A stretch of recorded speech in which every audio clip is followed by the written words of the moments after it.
नमस्कार दोस्तों, मैं शेखर एक बार फिर से बहुत बहुत स्वागत करता हूं अपने YouTube चैनल एग्जामनाथ पे। जैसा आप सभी जानते हैं, यूपी पुलिस कांस्टेबल परीक्षा जो कि 17 और 18 फरवरी को हुई थी, वो परीक्षा रद्द की जा चुकी है। और एक बहुत बड़ी खुशखबरी आप लोगों के लिए है, एग्जामनाथ YouTube चैनल एक बार फिर से आपके लिए प्रैक्टिस टेस्ट सीरीज लेके आया है। और ये जो प्रैक्टिस टेस्ट सीरीज होगी, यह नाम रखा गया है वर्दी सीरीज दोबारा, क्योंकि इससे पहले पेपर होने से पहले हम आपको वर्दी सीरीज के नाम से ये सीरीज चला रहे थे। अब आपको वर्दी सीरीज दोबारा के नाम से मिलने वाली है प्रैक्टिस टेस्ट सीरीज। जैसा आप सभी अवगत होंगे, अगर एग्जामनाथ यूट्यूब चैनल पे आपने विजिट किया है, बहुत सारे ऐसे प्रश्न, जी हां, बहुत सारे हिंदी के ऐसे प्रश्न जिसके मैंने 11 सबूत कल अपने YouTube चैनल पे डाले हैं। सेम टू सेम प्रश्न वो हमारे YouTube चैनल पर पढ़ाए गए प्रैक्टिस टेस्ट से ही आए थे। महज 5 प्रैक्टिस टेस्ट से आपको 20 से 25 प्रश्न डायरेक्टली हिंदी के वहां पे मिले थे। और आप ये बिल्कुल मत सोचिएगा कि ये जो हमारे वीडियोस थे वो फरवरी के लास्ट में बनाए गए, मतलब 17 या 18 फरवरी के आसपास में वीडियोस बनाए गए होंगे। वो सभी वीडियोस जनवरी के लास्ट में या फरवरी के फर्स्ट वीक में ही बनाए गए थे। मतलब यहां पर मैं ये कहना चाहता हूं कि वो पेपर लीक से बहुत पहले की वीडियोस थी, जिसमें मैंने आप लोगों को ये सारी चीजें पहले से बताई थी कि ये प्रश्न इंपॉर्टेंट है और वो परीक्षा हाल में आप लोगों को देखने को भी मिला था। तो आज उसी कंटिन्यू के साथ, उसी कंटिन्यूटी के साथ, उसी जोश के साथ एक बार फिर से वर्दी सीरीज दोबारा मैं शुरू कर रहा हूं। आप सबका सहयोग, आप सबका प्रेम पहले की जैसे बना रहे। चलिए तो लेट्स बिगिन। आज शुरू करते हैं। यूपी पुलिस री एग्जाम जो है, ये महज 6 महीने के भीतर पेपर होगा, ऐसा माननीय मुख्यमंत्री आदरणीय योगी आदित्यनाथ जी ने पहले से ही आप लोगों को बता दिया है। तो उसी री एग्जाम की तैयारी के लिए जो यूपीपी का होगा, जो यूपी पुलिस कांस्टेबल का होगा, आज मैं लेके आया हूं आप लोगों के लिए हिंदी के सभी महत्वपूर्ण प्रश्न, बहुत ही इंपॉर्टेंट प्रश्न होंगे। और ये जो है आज हमारा प्रैक्टिस सेट 1 पार्ट 1 होने वाला है। क्या होने वाला है? Practice set 1 part 1। चलिए बढ़ते हैं पहले प्रश्न की ओर। आज का पहला प्रश्न है, हिंदी भाषा में, ध्यान से देखिएगा, हिंदी भाषा किस लिपि में लिखी जाती है? हिंदी भाषा जो है वो किस लिपि में लिखी जाती है? दोस्तों आपको बताना है हिंदी भाषा जो है वो किस लिपि में लिखी जाती है। आपके सामने ऑप्शंस है, देवनागरी लिपि, ब्राह्मी लिपि, गुरुमुखी लिपि या सौराष्ट्री लिपि। इसका जो राइट आंसर है वो है option A for America is the right answer. जी हां, जो हमारी हिंदी भाषा है वह देवनागरी लिपि में लिखी जाती है। यहां पे फैक्ट्स कुछ और मैं बताना चाहूंगा। जो देवनागरी लिपि है इसको हम नागरी लिपि के नाम से भी जानते हैं। किस नाम से? नागरी लिपि के नाम से भी देवनागरी लिपि को जाना जाता है। और ये जो ब्राह्मी लिपि है, आप देख रहे होंगे यहां पे ब्राह्मी लिपि, तो यह ब्राह्मी लिपि का ही परिष्कृत रूप है। कौन?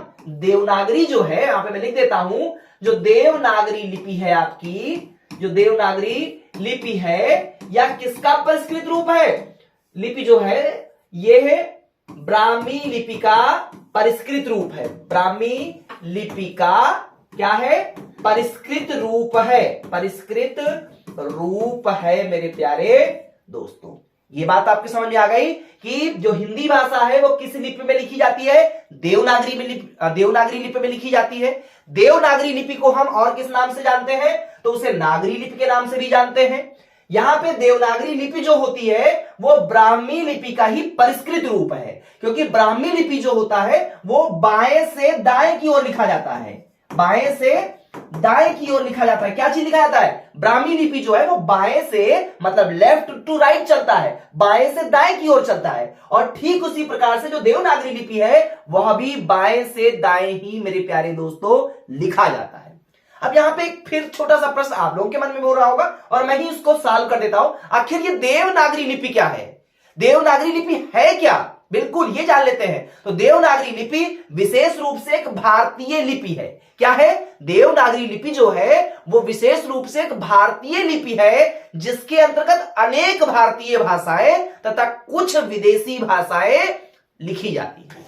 अब अगर हम बात करें जो देवनागरी लिपि है, तो देवनागरी लिपि में लिखी जाने वाली जो प्रमुख भाषाएं हैं उनमें कौन कौन से शामिल है? तो आपका हिंदी हो जाता है, संस्कृत हो जाता है, पाली हो जाता है, मराठी हो जाता है, कोंकणी हो जाता है, सिंधी, कश्मीरी, भोजपुरी, मगही, मैथिली, राजस्थानी, नेपाली, बहुत ऐसी भाषाएं हैं जो देवनागरी लिपि में लिखी जाती है। और जो हिंदी भाषा की उत्पत्ति की अगर हम बात करें तो हिंदी भाषा की उत्पत्ति कहां से हुई है? सौरसेनी अपभ्रंश से मानी जाती है। ये यहां पे हिंदी भाषा है, इसकी उत्पत्ति कहां से हुई है? तो हिंदी भाषा, ये देखिए यहां पे हिंदी भाषा लिखा है ना, इसकी उत्पत्ति जो है वो किस अपभ्रंश से मानी जाती है? तो ध्यान रखिएगा, सौरसेनी अपभ्रंश से मानी जाती है। ध्यान रहेगा ना? बिल्कुल। यहां पे अब समय बाबू सोना वाला नहीं है, आपको पढ़ना होगा, आपको पढ़ना होगा। ये बहुत अच्छा अवसर आपको मिला है। अगर आपका पेपर खराब हुआ हो, आपकी तैयारी हो सकता है नहीं हो पाई थी, लेकिन अब आपके पास अवसर है, 6 महीने का अवसर है। एग्जामनाथ परिवार आपके साथ खड़ा है और आप ट्रस्ट कर सकते हैं। क्यों कर सकते हैं? क्योंकि 17 और 18 फरवरी में महज 5 प्रैक्टिस सेट, और उस प्रैक्टिस सेट में आपको 20 से 25 प्रश्न जो डायरेक्टली कहीं ना कहीं एग्जाम में पूछे गए थे। तो आप ट्रस्ट तो कर सकते हैं, भरोसा कर सकते हैं। और ये भरोसा, ये सहयोग, ये प्रेम अगर बना रहा तो इस बार 100% प्रश्न कहां से फंसने वाले हैं? एग्जामनाथ यूट्यूब चैनल पर जो वर्दी सीरीज दोबारा है वहीं से फंसेंगे। तो चलिए, ये था हमारा पहला प्रश्न। तो इसका जो राइट आंसर हो जाएगा वो है जो हिंदी भाषा है वह देवनागरी लिपि में लिखी जाती है। बढ़ते हैं दूसरे प्रश्न की ओर।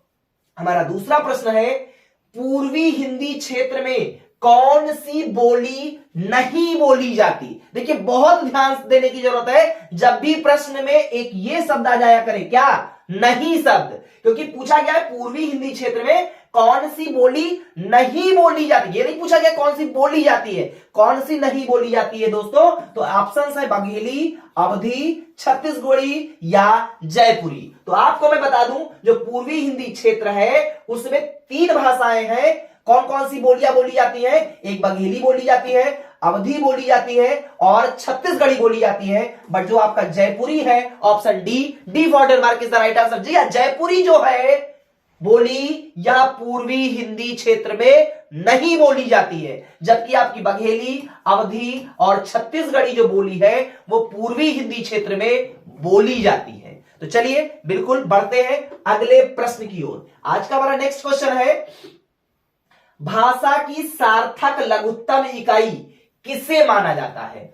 आपके सामने ऑप्शंस है मात्रा, शब्द, अर्थ या वर्ण।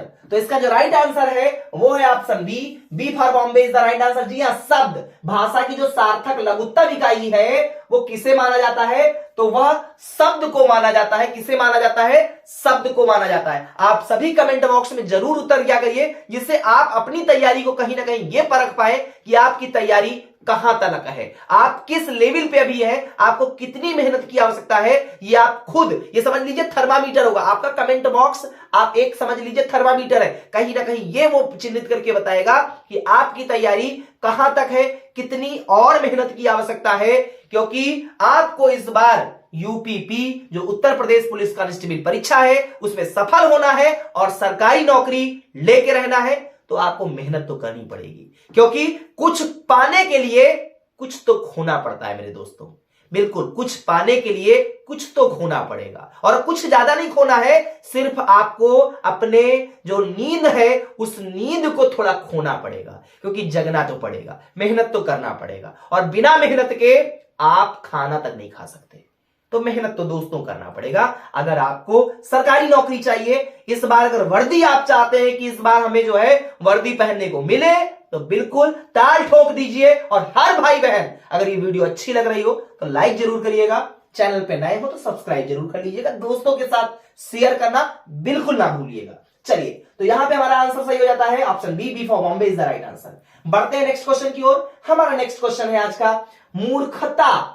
मूर्खता एक शब्द है और इसमें पूछा गया कि कौन सा प्रत्यय है। आपको बताना है कि जो मूर्खता शब्द है इसमें प्रत्यय क्या है। ता शब्द है, आ है, मां है या मुंह है। तो इसका जो राइट आंसर है वो है हमारा option A for America is the right answer. मूर्खता में ता शब्द जो है, ता जो है, ये ता क्या है? ता हमारा प्रत्यय है। किसमें? मूर्खता में। क्योंकि देखिए इसको अगर हम करें, क्योंकि हमारा जो प्रत्यय होता है, अब हम ये जान लेते हैं आखिर प्रत्यय होता क्या है। तो प्रत्यय जो है वो दो शब्दों, कौन कौन से? दो शब्दों से मिलकर बना है। पहला शब्द है प्रति, किससे बना है? प्रति। और एक शब्द है यहां पे आय। तो प्रति प्लस आय से बना है क्या? हमारा प्रत्यय। और जिसमें अगर हम प्रति का अर्थ की बात करें, जो प्रति शब्द है यहां पे, तो प्रति का अर्थ होता है साथ में पर बाद में। इसका अर्थ क्या होता है? साथ में पर बाद में, साथ में पर बाद में, इसका अर्थ होता है किसका? प्रति का यहां पे। और अगर हम बात करें आय का, तो आय का अर्थ मतलब होता है चलने वाला, चलने वाला। तो ध्यान रखिएगा, अर्थात जो प्रत्यय है, तो प्रत्यय का अर्थ है शब्दों के साथ पर बाद में चलने वाला या लगने वाला। शब्दांश जो होता है वही क्या कहलाता है? वही मेरे दोस्तों प्रत्यय कहलाता है। समझ में आया ना? प्रत्यय के कितने भेद होते हैं? अगर ऐसा प्रश्न आ जाता है कि प्रत्यय के भेद कितने हैं, तो आप ध्यान रखिएगा, प्रत्यय के दो भेद होते हैं। कितने भेद होते हैं? दो। प्रत्यय के दो भेद होते हैं, दो भेद होते हैं। कौन कौन से होते हैं? पहला होता है कृत प्रत्यय। क्या होता है? कृत प्रत्यय। और दूसरा होता है तदधि प्रत्यय। क्या होता है? तदधि प्रत्यय। तो ध्यान रखिएगा कि जो हमारा प्रत्यय है उसके दो भेद होते हैं। और यहां पे मूर्खता में कौन सा हमारा जो है क्या होगा? कौन सा हमारा प्रत्यय है? तो option A for America is the right answer. ता जो है वह प्रत्यय है। बढ़ते हैं नेक्स्ट क्वेश्चन की ओर। आज का हमारा अगला प्रश्न है, तीसरा शब्द का संधि विच्छेद करने पर प्रत्यय के रूप में क्या प्राप्त होगा? ये देखिए एक शब्द दे दिया गया तीसरा। अब इसमें पूछा जा रहा है कि अगर इसका संधि विच्छेद किया जाए तीसरा का, तो प्रत्यय क्या प्राप्त होगा? सरा, रा, आ या ईसरा? तो इसका जो राइट आंसर है वो है option B for Bombay is the right answer. जी हां, रा जो है वो तीसरा शब्द जो है, इसका अगर संधि विच्छेद किया जाए 30 प्लस रा, तो जो हमको प्रत्यय प्राप्त हो रहा है, प्रत्यय क्या होता है? लास्ट में लगता है शब्द के, और उपसर्ग क्या होता है? शुरुआत में लगता है। तो बात प्रत्यय की हो रही है, मतलब बाद में। तो देखिए 30 प्लस रा, तो रा हमारा क्या हो जाएगा? यह हो जाएगा हमारा प्रत्यय। तो option B for Bombay is the right answer. बढ़ते हैं नेक्स्ट क्वेश्चन की ओर। आज का हमारा अगला प्रश्न है, इनमें से कौन सा शब्द भाववाचक संज्ञा नहीं है? कौन सा शब्द भाववाचक संज्ञा नहीं है? फिर से एक बार मैं बता दूं, जैसे नहीं शब्द आया करे, बहुत कंसंट्रेट करने की जरूरत होती है दोस्तों। बिल्कुल बहुत कंसंट्रेट करने की आवश्यकता है जब नहीं शब्द आए, क्योंकि ऐसा कंफ्यूज किया जाता है आपको कि आप सोचते हैं भाववाचक, फटाक से टिक करके आए, और जब घर पे चेक करते हो तब समझ में आता है अरे यार क्या हुआ था, नहीं शब्द यहां पे लिखा हुआ था। तो प्रश्न क्या है? इनमें से कौन सा शब्द भाववाचक संज्ञा नहीं है? ऑप्शंस है सोना, मनाही, खुशी या विद्वता। तो इसका जो राइट आंसर है वो है option A for America is the right answer. बिल्कुल, जो हमारे चार शब्द दिए गए हैं, इसमें सोना शब्द जो है यह भाववाचक संज्ञा नहीं है। क्या नहीं है? यह भाववाचक संज्ञा नहीं है। अब भाववाचक संज्ञा होता क्या है? तो जिन संज्ञा शब्दों से व्यक्ति या वस्तु के गुण, धर्म, दशा अर्थात भाव आदि का बोध होता है, उसे क्या कहते हैं? तो उसे दोस्तों कहते हैं भाववाचक संज्ञा कहते हैं। क्या कहते हैं? भाववाचक संज्ञा कहते हैं। और एक चीज समझ लीजिए, जो भाववाचक संज्ञा होता है, भाववाचक संज्ञा को आप कभी टच नहीं कर सकते, आप उसे स्पर्श नहीं कर सकते। जैसे एग्जाम्पल, बिल्कुल ईमानदारी, छू के दिखाइए ईमानदारी को। बुद्धिमत्ता, छू के दिखाइए। विद्वता, छू के दिखाइए। बचपना, छू के दिखाइए। अमीरी, छू के दिखाइए। गरीबी, छू के दिखाइए। खुशी, छू के दिखाइए। यू कांट टच, आप स्पर्श नहीं करोगे। क्यों? क्योंकि भाववाचक संज्ञाओं को आप छू नहीं सकते हो। सोना तो छुआ जा सकता है ना, सोना, गोल्ड, यहां पे गोल्ड की बात हो रही है। ये सोना कौन सा है? गोल्ड। बिल्कुल, गोल्ड को छुआ जा सकता है। बट अगर हम बात करें खुशी, विद्वता, मनाही, मना करना, हमने मना कर दिया, कहां छुओ, कहां मना किया है? नहीं छू सकते भाई, बोला ना, भाववाचक संज्ञा को आप स्पर्श नहीं कर सकते हैं। चलिए बढ़ते हैं अगले प्रश्न की ओर। हमारा नेक्स्ट क्वेश्चन है, गांधी को राष्ट्रपिता कहा गया है, वाक्य में संज्ञा किस रूप से किस रूप में परिवर्तित हो रही है। आपका वाक्य क्या है, गांधी को राष्ट्रपिता कहा गया है। यहां पे थोड़ा सा ऐसा कर लीजिए, गांधी जी को क्या कहा गया है, राष्ट्रपिता कहा गया है। किस रूप से, किस रूप में ये जो है संज्ञा परिवर्तित हो रही है। तो भाववाचक से जातिवाचक, व्यक्तिवाचक से भाववाचक हो रहा है, या जातिवाचक से व्यक्तिवाचक हो रहा है, या व्यक्तिवाचक से जातिवाचक हो रहा है। तो इसका जो राइट आंसर है वो है option B for Bombay is the right answer. बिल्कुल व्यक्तिवाचक से भाववाचक संज्ञा की ओर यह परिवर्तित हो रहा है। बढ़ते हैं अगले प्रश्न की ओर। आज का हमारा अगला प्रश्न है, पुल्लिंग शब्द का चयन करिए। यहां पे 4 ऑप्शन दिए गए हैं, आपको बताना है कि इन चारों में से पुल्लिंग शब्द क्या है। पुल्लिंग तो समझते होंगे ना, पुल्लिंग क्या होता है, जिससे क्या हो, पुरुष होने का बोध हो रहा हो। तो वधु, धावक, लेखिका या नायिका, कौन सा ऐसा शब्द है जिससे पुरुष होने का बोध हो रहा है। तो यहां पे जो आपका राइट आंसर है वो है option B for Bombay is the right answer. बिल्कुल धावक जो है यह पुरुष होने का बोध करा रहा है, जबकि वधु, लेखिका और नायिका ये सभी क्या है, ये पुल्लिंग शब्द नहीं है, स्त्रीलिंग शब्द है। और प्रश्न क्या था, पुल्लिंग शब्द का चयन करिए। तो पुल्लिंग शब्द का चयन अगर हमको करने को कहा जाए तो धावक यहां पे एक ऐसा शब्द है जो क्या है, जो हमारा पुल्लिंग शब्द है। तो हमारा राइट आंसर हो जाता है B for Bombay is the right answer. बिल्कुल धावक हमारा यहां पे सही आंसर हो जाएगा। बढ़ते हैं अगले प्रश्न की ओर। हमारा नेक्स्ट क्वेश्चन है, बिल्ली शब्द का पुल्लिंग है। देखिए बिल्ली, तो बिल्ली को तो हम जानते हैं कि ये स्त्रीलिंग का शब्द है, तो बिल्ली का पुल्लिंग क्या होता है। आपका प्रश्न क्या है, बिल्ली का पुल्लिंग क्या है। बिल्लो रानी कहो तो अभी जान दे दूं, बिल्कुल नहीं, वो वाला बिल्लो नहीं है, क्योंकि यहां पर बिल्कुल प्रश्न किया गया है, बिल्ली शब्द का पुल्लिंग बताना है, बिल्लो रानी की बात नहीं हो रही है। बिलाओ या बिल्लाओ, यहां पे जो राइट आंसर है वो आपका है option C for Canada is the right answer. बिल्कुल बिलाओ शब्द जो है वो बिल्ली शब्द का क्या है, बिल्ली शब्द का जो पुल्लिंग है, जो पुरुषवाचक है बिल्ली का, तो वह होता है हमारा बिलाओ। मतलब बिलाव की पत्नी को क्या बोलते हैं दोस्तों, बिल्ली बोलते हैं। यही तो मैं समझाना चाह रहा हूं, जो है बिल्ली क्या है, ये पत्नी है, और बिलाव क्या है, यह क्या है, यह है आपका पति हो गए। अरे ऐसे नहीं समझ पाओगे, अरे ये सोना बाबू है, बिल्ली क्या है, सोना बाबू है, किसके लिए, बिलाव के लिए। क्यों, क्योंकि उसकी जीएफ हमारी बिल्ली तो होगी ना बिलाव की। चलिए बढ़ते हैं, थोड़ा सा हंसी मजाक भी जरूरी है, क्योंकि लाइफ को गमगीन बनाना बहुत अच्छा नहीं होता। बढ़ते हैं नेक्स्ट क्वेश्चन की ओर। नेक्स्ट क्वेश्चन हमारा है, से और के द्वारा किस कारक का उपसर्ग है। किस कारक का उपसर्ग है, अधिकरण का, करण का, अपादान का या संप्रदान का। तो इसका जो राइट आंसर है वो है B for Bombay is the right answer.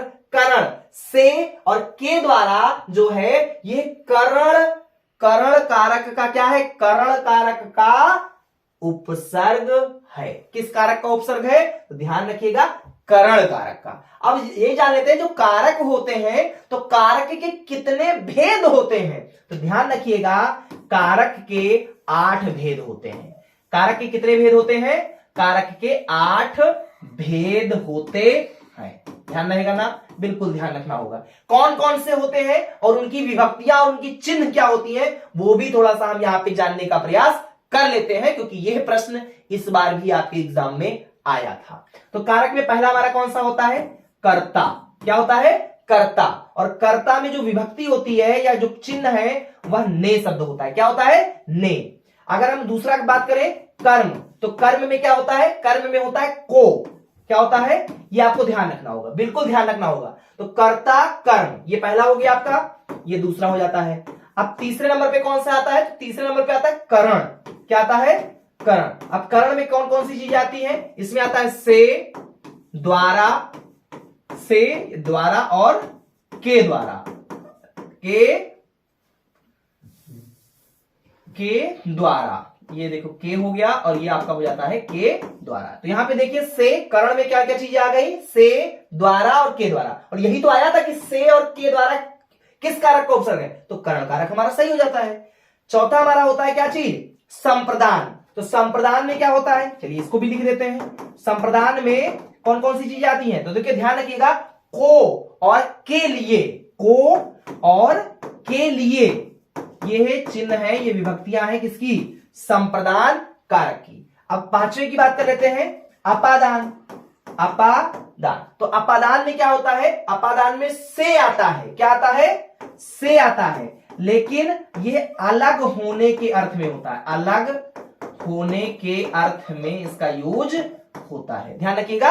अलग होने के भाव में या अर्थ में, भाव कर लीजिए इसको, के भाव में होता है, या तुलना के भाव में होता है, या समानता के भाव में हम से शब्द का प्रयोग करते हैं। और ये से जो है वो किस में आता है? तो यह अपादान कारक का उपसर्ग है। किसका? अपादान कारक का, ध्यान रखिएगा। अब यहां पे हम थोड़ा सा क्या करते हैं, इसको वो कर देते हैं और आगे बता देते हैं। किसके आगे हमारा क्या है? तो संबंध है। इसके आगे कौन सा है? संबंध कारक। अब संबंध कारक में क्या क्या चीजें आती है? तो संबंध कारक में का, की, के, क्या क्या चीजें मैं लिख देता हूं यहां पे।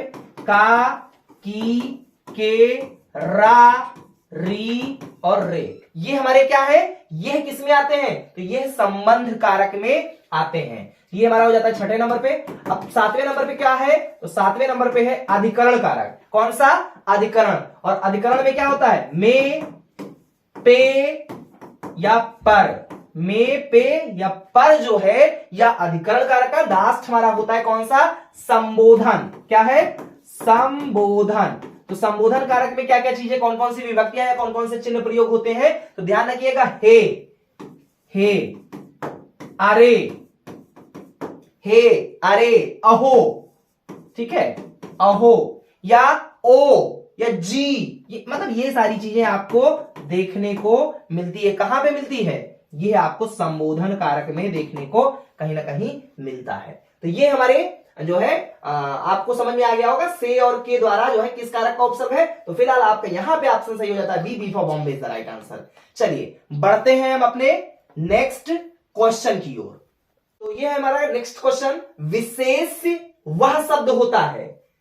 आपको बताना है जो विशेष शब्द है या शब्द होता है, जिस शब्द की विशेषता बताई जाती है, या जिस शब्द के द्वारा विशेषता बताई जाती है, या जिस हेतु विशेषता बताई जाती है, या उपर्युक्त में से कोई नहीं। तो इसका जो राइट आंसर है वो है जिस शब्द की विशेषता बताई जाती है उसे क्या बोलते हैं? उसे विशेष से बोलते हैं। जी हां, जिस संज्ञा या सर्वनाम शब्द की विशेषता बताई जाए उसे क्या बोलते हैं? उसे हम बोलते हैं विशेष्य।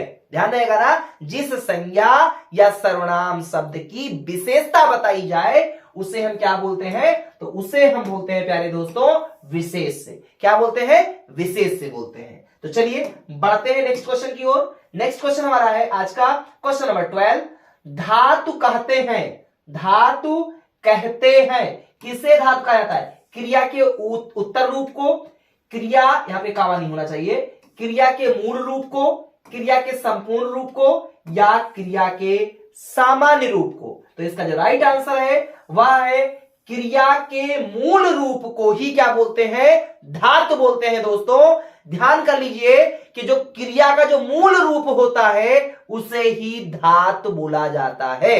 अर्थात जिस मूल रूप से क्रिया बनती है उसे क्या बोलते हैं? उसे धातु कहा जाता है। और जो धातु होता है यह प्रायः क्रिया के सभी रूपों में पाया जाता है। धातु जो होता है प्रायः क्रिया के सभी रूपों में दोस्तों पाया जाता है, क्योंकि जो क्रिया का साधारण रूप होता है उसके आप अगर साधारण रूप की बात करें तो ना जो है लगा मिलेगा। जो साधारण रूप क्रिया का होता है उसमें क्या होता है? ना लगा रहता है। जैसे आपका जाना, पाना, खेलना, सोना, लिखना, देखिए सब में ना आ रहा है। तो ये जो साधारण रूप है क्रिया का, उन सभी के अंत में क्या होता है? ना शब्द मिलता है। लेकिन अगर हम बात करें मूल रूप, तो मूल रूप जैसे लिखना, लिखना, तो देखिए लिख और ना इसमें जुड़ गया तो ये साधारण रूप हो जाता है लिखना। लेकिन अगर हम मूल रूप की बात करें तो लिख हमारा क्या है? यह हमारा धातु है। समझ में आया ना धातु क्या है? धातु किसे कहते हैं? धातु किसे कहते हैं? तो जो साधारण रूप होता है उसमें ना लगा रहता है, लेकिन ना रहित जो क्रिया का मूल रूप होता है उसे ही धातु बोलते हैं मेरे दोस्तों। चलिए बढ़ते हैं नेक्स्ट क्वेश्चन की ओर। आज का हमारा नेक्स्ट क्वेश्चन है, वह आया और मैं गया, इस वाक्य में समुच्चय बोधक शब्द बताना है आपको बताना है कि वह आया और मैं गया, जो ये वाक्य लिखा है इसमें समुच्चय बोधक शब्द कौन सा है? वह है, और है, या गया है, या आया है। तो इसका जो राइट आंसर है वो है option B for Bombay is the right answer. बिल्कुल, और शब्द जो यहां पे दिया गया है या समुच्चय बोधक शब्द है। तो अब सबसे पहले जान लेते हैं कि समुच्चय बोधक आखिर अव्यय या शब्द होते क्या है। तो जो दो शब्द या दो वाक्यांशों को या दो वाक्यों को जो मिलाने वाले या जोड़ने वाले जो अव्यय शब्द होते हैं उन्हें ही दोस्तों समुच्चय बोधक अव्यय कहते हैं। और जो समुच्चय बोधक अव्यय है इसे योजक भी कहा जाता है। ध्यान कर लीजिए, जो समुच्चय बोधक शब्द होते हैं इनको योजक भी कहा जाता है। क्या बोलते हैं इसको? और हम योजक भी कहा जाता है। जैसे, और जो समुच्चय बोधक शब्द हैं, जैसे कुछ एग्जांपल के रूप में मैं आपको बता देता हूं, जैसे और, क्योंकि, इसलिए, किंतु, परंतु, अथवा, या, ताकि, एवं, अर्थात, लेकिन, यदि, तो, इस कारण, ये सभी शब्द हमारे क्या हैं? तो ये सभी शब्द हमारे होते हैं कौन से? समुच्चय बोधक शब्द। ध्यान रखिएगा, और, क्योंकि, इसलिए, किंतु, परंतु, अथवा, या, ताकि, एवं, अर्थात, लेकिन, यदि, तो, इस कारण, ये सभी हमारे शब्द समुच्चय बोधक शब्द कहलाते हैं। और इस वाक्य में और जो है वो क्या है? हमारा समुच्चय बोधक शब्द है। तो चलिए बढ़ते हैं नेक्स्ट क्वेश्चन की ओर। नेक्स्ट क्वेश्चन हमारा है जीने की इच्छा। जीने की इच्छा के लिए, जीने की इच्छा के लिए एक शब्द है, जिजीविषा, पिपासु, जिज्ञासु, या जिगुसु।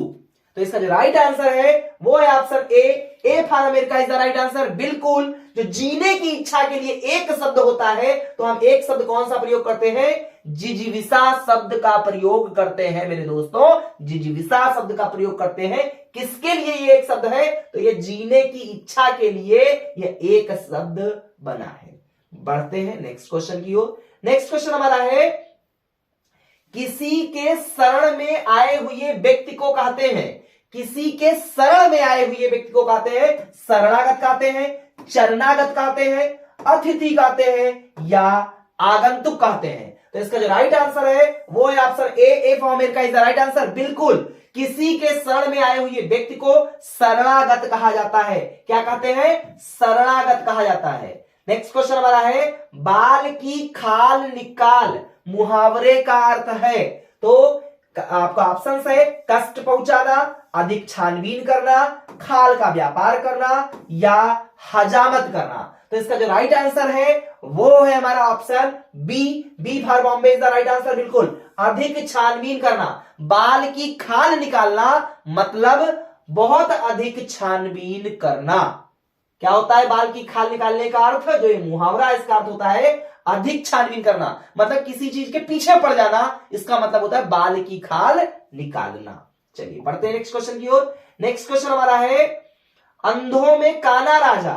जो ये लोकोक्ति है इसका अर्थ है बहुत ही लालची, अच्छे व्यक्ति, जो अच्छे व्यक्ति होते हैं, ये नहीं होना चाहिए, अच्छे व्यक्ति में ऐंठन होती है, या अकेला आदमी मजबूर होता है, या गुणहीनों के बीच एक गुणवान व्यक्ति। बिल्कुल, यहां पे जो राइट आंसर है वो है option D for Denmark is the right answer. बिल्कुल, यहां पे आपका डी ऑप्शन सही होगा। गुणहीनों के बीच एक गुणवान जो व्यक्ति होता है उसे बोला जाता है अंधों में काना राजा। बिल्कुल, कोई आपके गांव में पढ़ा, जैसे पहले के जमाने की अगर हम बात करें तो पूरे गांव में कोई पढ़ा लिखा नहीं होता था, एक ही कोई व्यक्ति होता था, दो ऐसे व्यक्ति होते थे जो चिट्ठी पत्री को पढ़ पाते थे, तो वो उस गांव के लिए क्या होते थे? अंधों में काना राजा होते। ऐसा नहीं होता था कि वो बहुत बड़े टैलेंटेड व्यक्ति होते थे, लेकिन वो उस गांव में वो व्यक्ति होते थे जो थोड़ा बहुत तो पढ़ लेते थे, तो वो क्या हुए उस गांव के लिए? वो उस गांव के लिए अंधों में काना राजा होते थे। चलिए बढ़ते हैं नेक्स्ट क्वेश्चन की ओर। हमारा नेक्स्ट क्वेश्चन है रसोई घर में कौन सा समास है? आपको बताना है जो रसोई घर लिखा है